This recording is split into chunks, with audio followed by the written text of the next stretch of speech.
Selamat pagi Bu, saya bernama Asar Nakaban. Saya berasal dari kelas 11 SOS 2. Saya ingin menceritakan atau menjelaskan tentang kolonialisme dan imperialisme. Pengertian kolonialisme dan imperialisme. Kolonialisme atau penjajahan merupakan sebuah sistem di mana suatu negara menguasai rakyat dan sumber daya negara lain tetapi masih berhubungan dengan negara asal. Sejarah kolonialisme bangsa Eropa dibagi dalam tiga tingkat, yakni abad ke-15 sampai revolusi industri pada 1763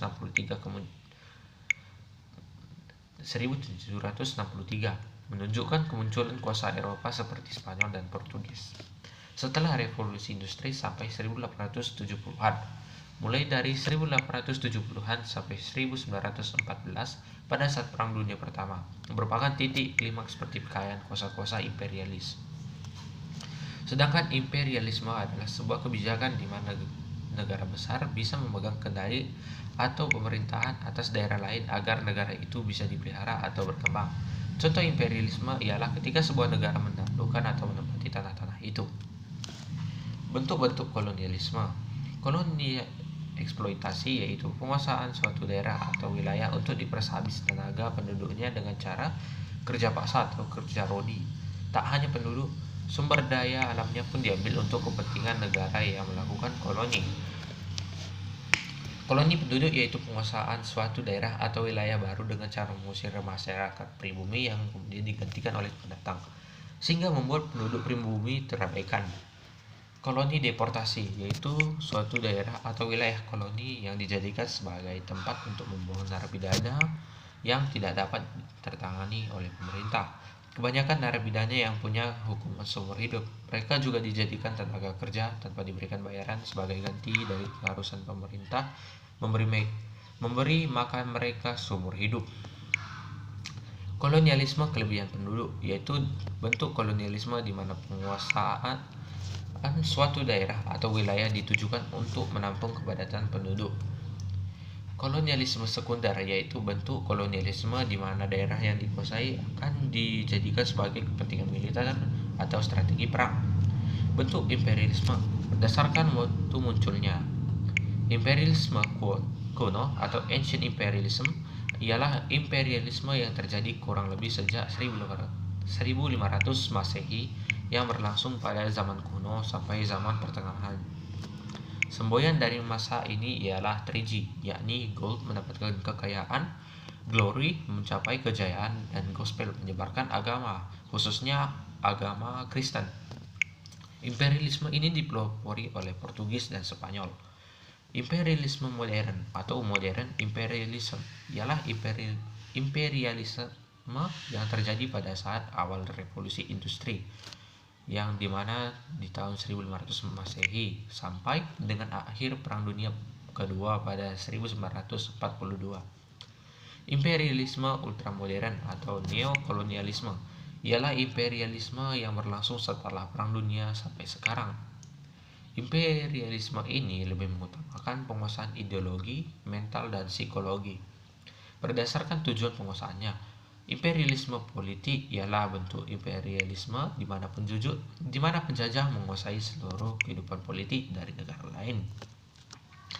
Imperialisme ekonomi bertujuan untuk menguasai bidang perekonomian dari negara yang dikuasai. Imperialisme kebudayaan dilakukan dengan menanamkan nilai-nilai kebudayaan ke negara yang dijajah. Imperialisme militer ialah suatu bentuk imperialisme di mana penguasaan suatu daerah ditujukan guna kepentingan perang. Berdasarkan dan perbedaan dan persamaan kolonialisme dan imperialisme. Kolonialisme bertujuan untuk mengurus habis sumber daya alam yang ada dari negara yang bersangkutan untuk dibawa ke negara induk. Konsep penting dari kolonialisme ialah terjadinya perpindahan penduduk dari daerah asal ke daerah jajahan. Imperialisme bertujuan untuk menanamkan pengaruh pada semua bidang kehidupan negara yang bersangkutan dengan mengajarkan bangsa yang dijajahnya untuk berbudaya dan memiliki cara hidup yang sama dengan negara induk. Contohnya negara Indonesia, di mana Belanda membentuk kota Batavia sebagai tempat tinggal bangsa Eropa yang terpisah dari Bumi Putra. Contohnya yaitu imperialisme Inggris di Malaysia dan Singapura. Adapun persamaan kolonialisme dan imperialisme adalah membuat negara yang dijajah dan semakin sengsara dan menderita, dan membuat negara yang menjajah semakin makmur. Dampak kolonialisme dan imperialisme. Dampak di bidang politik. Daendels atau Raffles telah meletakkan dasar pemerintahan modern. Semua bupati dijadikan pegawai negeri dan digaji atau dibayar. Sedangkan menurut adat istiadat kedudukan bupati adalah turun-temurun dan mendapatkan upeti dari rakyat. Pada masa ini, bupati dijadikan sebagai alat kekuasaan pemerintah kolonial. Pamong praja yang dahulu berdasarkan garis keturunan berubah menjadi sistem kepegawaian. Jawa dijadikan sebagai tempat pusat pemerintahan dan membaginya menjadi wilayah prefektur. Pada awalnya hukum yang digunakan adalah hukum adat, namun berubah menjadi hukum barat modern. Belanda dan Inggris melakukan campur tangan terhadap persoalan kerajaan. Hal ini menyebabkan peranan elit kerajaan berkurang dalam politik serta berakibat pada keruntuhan kekuasaan pribumi. Dampak di bidang sosial. Pembentukan status sosial di mana bangsa Eropa menduduki status sosial tertinggi, kemudian Asia dan Timur Jauh, dan untuk status yang terakhir ditempati bagi kaum pribumi. Terjadinya pemerasan dan penindasan secara kejam. Wilayah Indonesia yang dikelilingi laut menyebabkan kehidupan masyarakat cenderung berkembang ke pedalaman. Terjadinya kemunculan perdagangan di laut ini kemudian memunculkan budaya feodalisme di pedalaman. Dengan adanya feodalisme, rakyat pribumi dipaksa patuh pada tuan tanah bangsa barat atau timur asing, sehingga kehidupan penduduk pribumi menurun. Dampak di bidang ekonomi. Perkebunan di Jawa terus berkembang dan maju, tetapi di Sumatera mengalami kesulitan untuk mendapatkan tenaga kerja, sehingga dilakukan program transmigrasi. Eksploitasi ekonomi dan monopoli dagang VOC menyebabkan perdagangan Nusantara mengalami kemunduran di dunia internasional. Peran Syah Bandar pun diganti oleh pejabat Belanda. Belanda membangun rel kereta api dengan maksud memperlancar perdagangan. Kebijakan tanam paksa sampai sistem ekonomi liberal menjadikan Indonesia sebagai penghasil bahan mentah, bangsa Belanda sebagai eksportir dan sebagai perantara, yaitu orang timur asing terutama Tiongkok, sedangkan bangsa Indonesia hanya sebagai pengecer.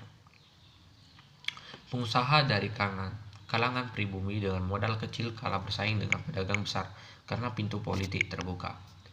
Dampak di bidang budaya. Imperialisme dan kolonialisme membuat peranan politik para elit yang merosot menjadikan raja atau bangsawan mengalihkan perhatiannya ke bidang seni dan budaya.